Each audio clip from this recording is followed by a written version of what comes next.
Hey, what's up, my Dragon-Crossorigin? How y'all been? So, Dragons, today we're going to be doing a CardFight Vanguard deck profile of my updated, new and improved version of Kagero's Sealed Dragons, with now their own new personal stride card known as Sealed Dragon-Crossorigin.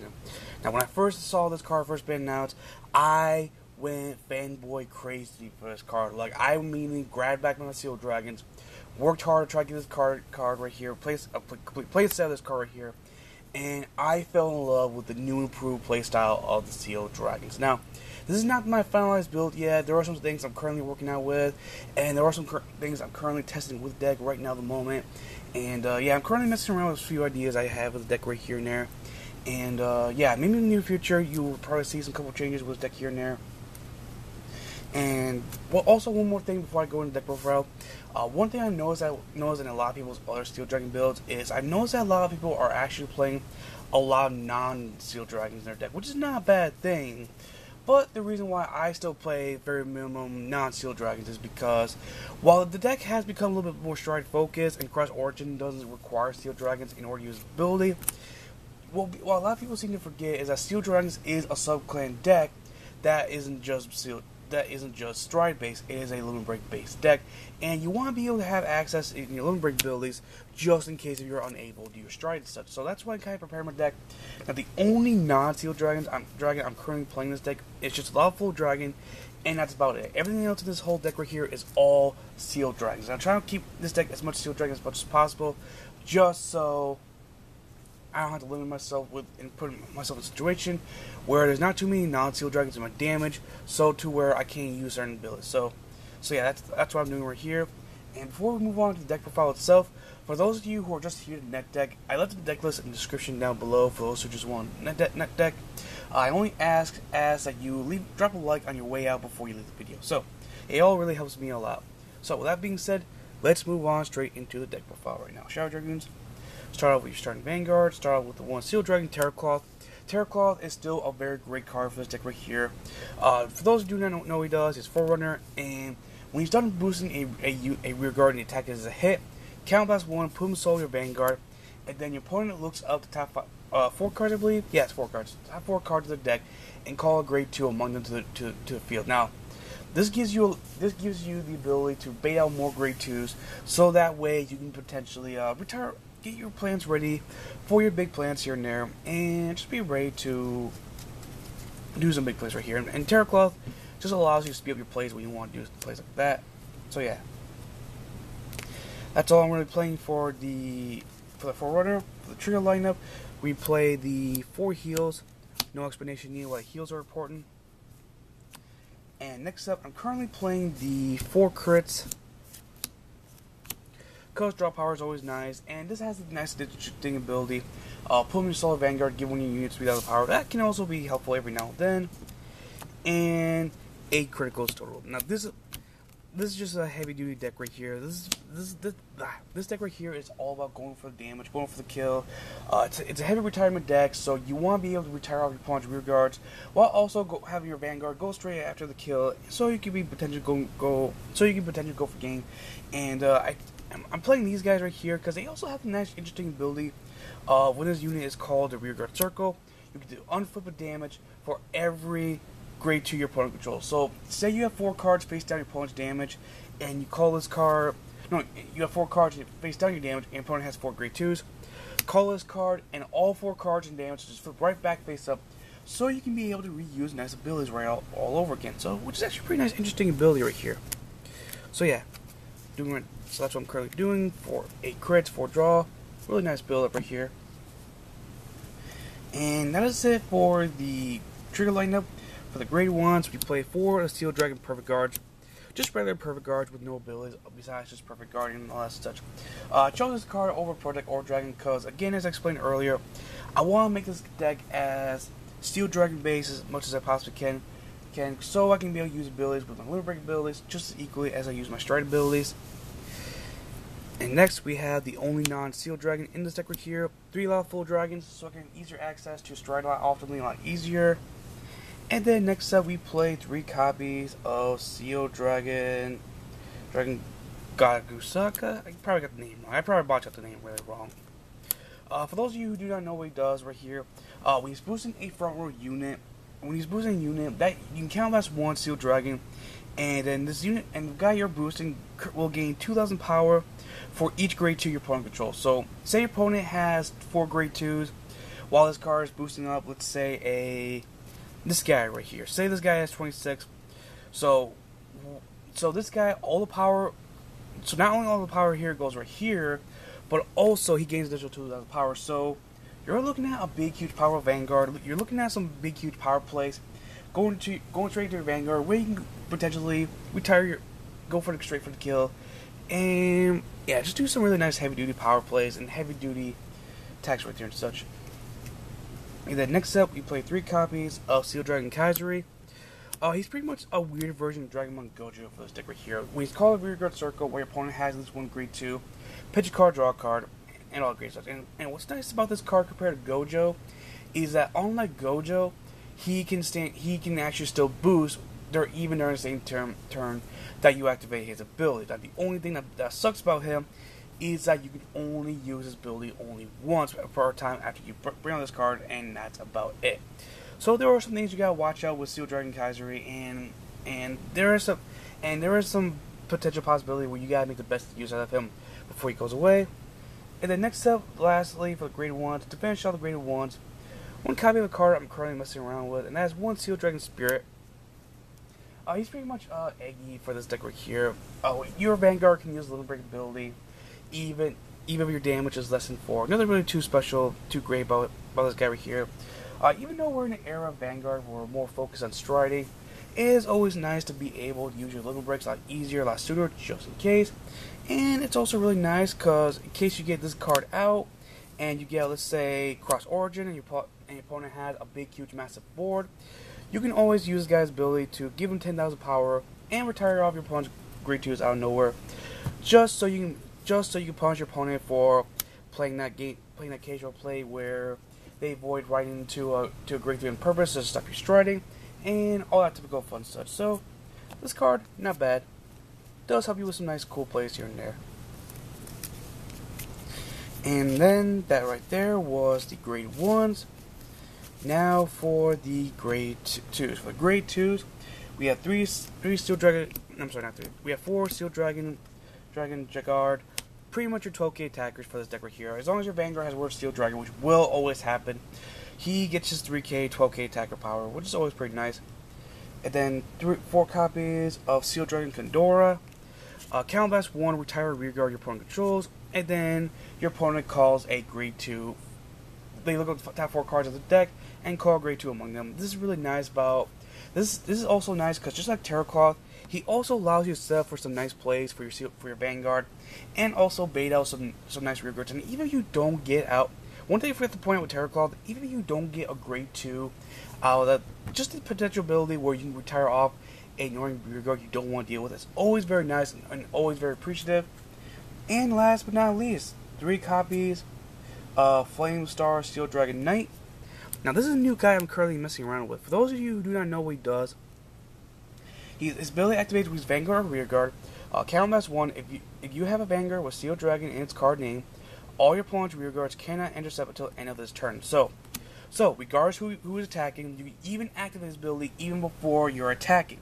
So you can use this guy's ability to Counterblast 1, and for your whole entire turn, your opponent cannot intercept. Now, this is definitely very great because, again, this is a deck that's all about forcing your opponents out with their grade 2s. So, of course, your opponent is going to play their grade 2s to use their intercept ability, not only to block off your attacks, a lot easier change to block off your attacks, but also they'll unpurposely get rid of their own grade 2s just so you can't use any certain advantages that they know by fact they'll definitely use. So, well, by using this card's ability, you could stop them from doing that, and they'll be forced to be stuck with the grade 2s they have, so you can proceed to have your really nice abilities that you would really like to use to go straight for the kill level such. So yeah. And that is what I'm doing currently for the grade 2s. Now for the grade 3s. For the grade 3s, we have 3 copies of Hellfire Steel Dragon Weathercloth. He's pretty much the break ride for this deck right here. When a Kagero Union rides on top of this guy, you can, I believe you counterblast one. I don't think you counterblast. Nope, you don't even have the counterblast. So it's no counterblasting usability or nothing. You get free retirement and you get free usage of some grade 2 play setups, which is really nice. What this card does is Limit Break 4, when a Kagero unit rides top of this guy, also known as Break Ride, your current Vanguard will gain 10,000 power, and you can do retire to your opponent's rear guards, and they look at the top 4 cards on top of their decks, and they call up to 2 grade 2s among them. So yeah, this is a very nice ability because unlike cards that give you only 1 retirement, this card gives you 2 retirements.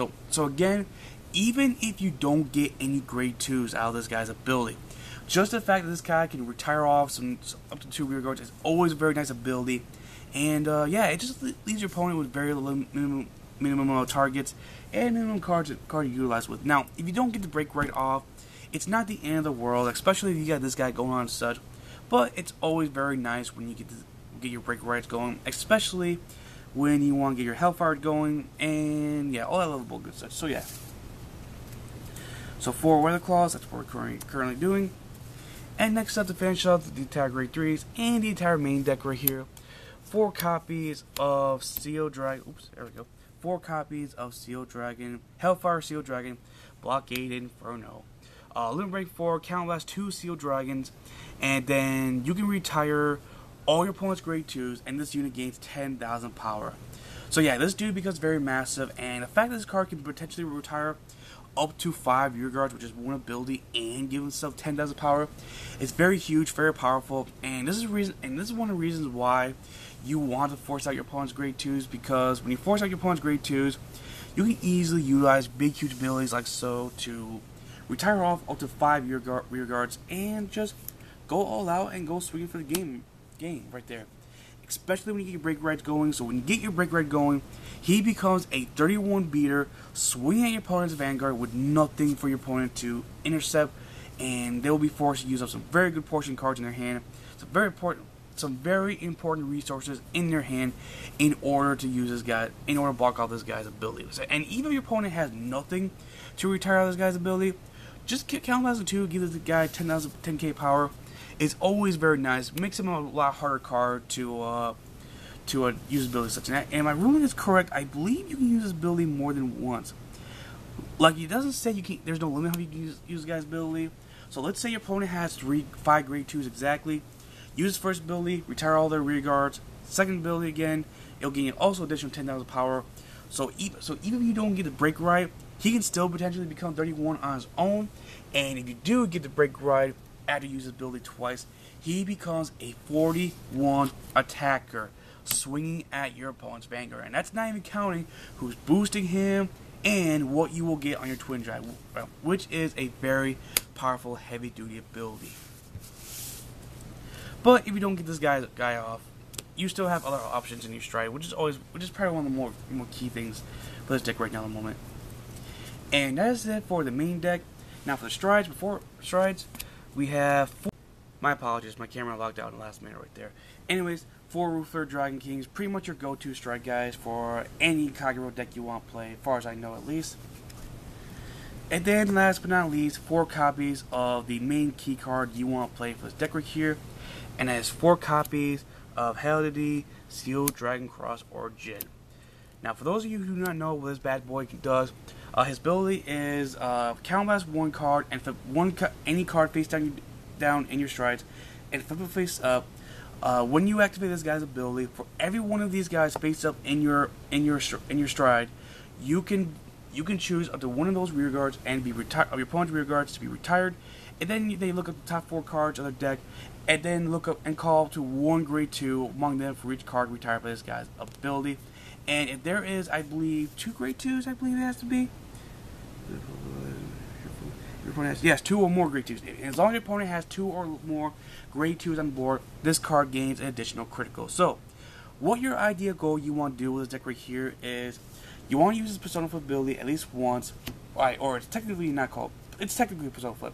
Use Persona Flip ability at least once, retire off 1 rear guard, force out your opponent to call a grade 2, and then you keep on doing it, keep on constantly, until your opponent gets at least a good portion of grade 2s, where this guy becomes very massive, and when he swings for the attack, you pretty much dealing for some big, huge, massive damage. And what's really nice about this guy right here, unlike most cards that require Persona Flip ability, most of those cards normally require are normally GB2 abilities. This guy, if you can immediately activate this guy's ability, even if he's the first guy you stride into. So this gives you a lot of interesting options to give you some heavy retirement, give you some heavy grade 2 setup, and just all around become a very massive grade 2 for your opponent to deal with. Oh, not grade 2. Become a very massive stride for you to deal with. And there's some really nice combos where you can have this guy be on the board very constantly. One thing I've been currently doing to test around with him and such is this is what I've been doing. Like, I've been doing his first time ability, retire one, then I stride into a second one, and then instead of flipping another copy of him, I flip out a copy of Roof Flare, then stride into a third copy. Yeah, you pretty much get the picture where I'm coming from with here, right here, such. Instead of burning out all 4 copies of my Crossorigin, I usually go only up to 3 at a time, so I get the best usage out of him. Because usually, about the time you get to your Roof Flare Dragon Kings, in case of this guy does not win you the game, you pretty much have game by the time you bring out your Roof Flare Dragon King. So you just pretty much use this guy's ability, burn out 2 of your Roof Flares that you don't mind burning out after you stride into the first one, and burn out one of these 2 copies. And then each time you ride into your 3rd or 4th copy, you just burn out an extra Roof Flare to do some more grade 2 retirements. And then by the time you do stride into Roof Flare Dragon King, or use your Steel Dragon Blockade Inferno's ability, you probably by then may have game by then. So yeah, Crossorigin is definitely a very heavy duty card that I really like about this guy right here. And I believe this will give Steel Dragons not the ability to be top tier anytime soon, but the ability to be, well, a very fun deck that most people would love to play around with. And yeah, Dragoons, that right there was my Steel Dragon Kagero deck profile. I do plan on making some couple changes with the deck right here. I am happy with how the deck is so far right now at the moment. But with the way how Break Ride isn't as necessary no more, I may take out, I'm saying may, not officially, I may take out the Weathercloth, just put in that 1 copy, 4 max copies of that one guy. I can't think of his name right now. He's pretty much limited Break 4 ability, gains 5,000 power for each grade 2 your opponent controls while he's attacking, and you counterblast 1 to unlock one of your Vanguards. He's that guy pretty much. I may try putting that guy if the Break Ride doesn't work out too well, but for the most part, I do see some good potential with this deck right here. And with that being said, let me know what your goons think about this deck profile in the comment section down below, and I will see your goons around. Hope your goons enjoyed this video. Please leave a like and a favorite if you did, and share this video to other people. It really helps me out a lot. Follow me on Facebook, Twitter, Tumblr. Subscribe today to become part of the Dragon Legion Alliance. And I'll see you Dragoons another day. Christian Dragoon, signing out. Peace.